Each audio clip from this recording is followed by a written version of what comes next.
Under the hill and down the glen, at the foot of the little burn, is a place like no other.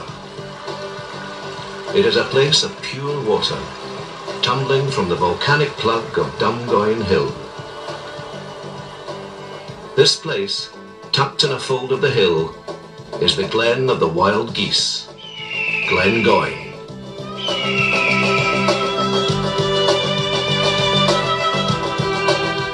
How do you capture the spirit of a place? In Scotland, we have our own way. For thousands of years, Scots have expressed the uniqueness of our countryside in whisky. The skill came with the monks.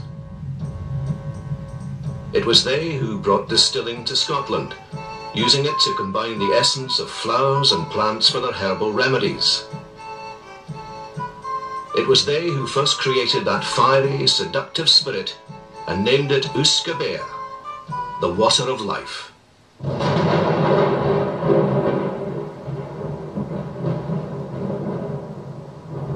When winds were cold and the day was dark, whisky lifted the heart and gave the traveller strength to carry on. And around here there were always many travellers.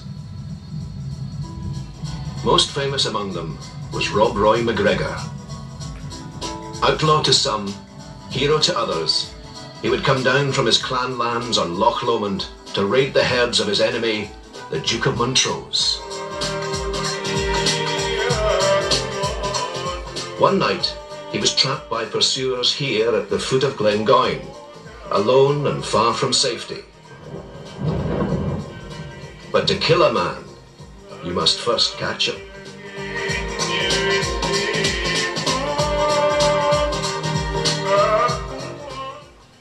Then, as now, Scots took hospitality seriously.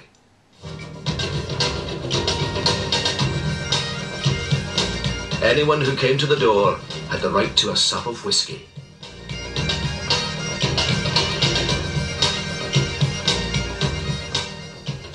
And in Rob Roy's time, nearly every farmer distilled his own. It was a cottage industry.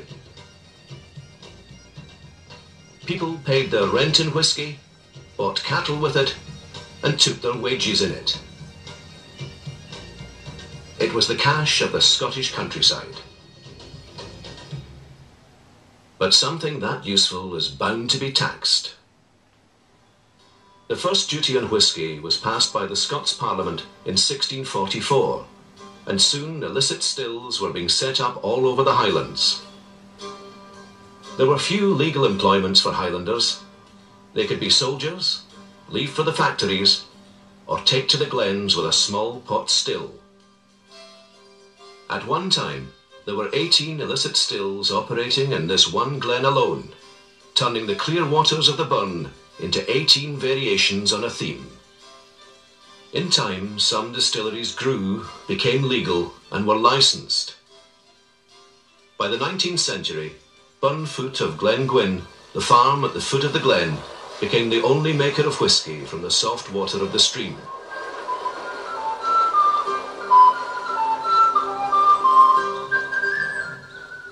But what was whisky?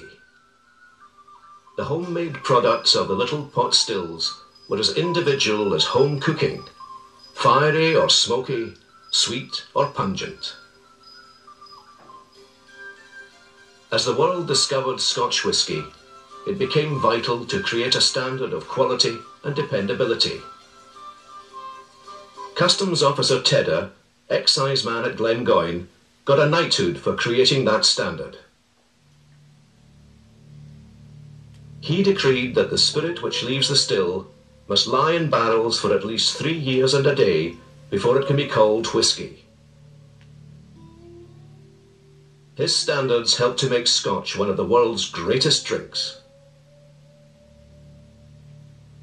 But at Glengoyne, the spirit rests and breathes in our dark and airy warehouses for at least 10 years.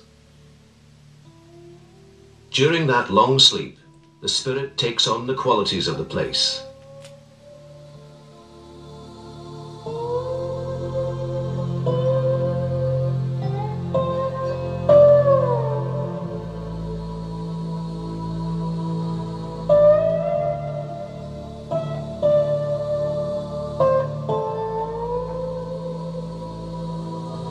Glengoyne is an unpeated whisky, which means the malt has not been dried in peat smoke, as is the case with some other whiskies.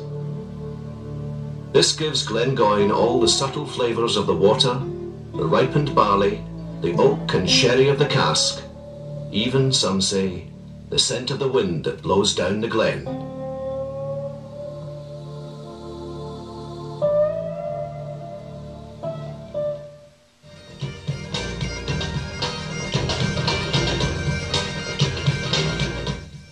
So, when you put your nose over your glass and take a deep breath, remember that what you hold in your hand is the spirit of the place.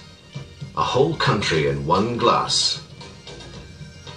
So, as we say in Scotland, Svan Jabbar.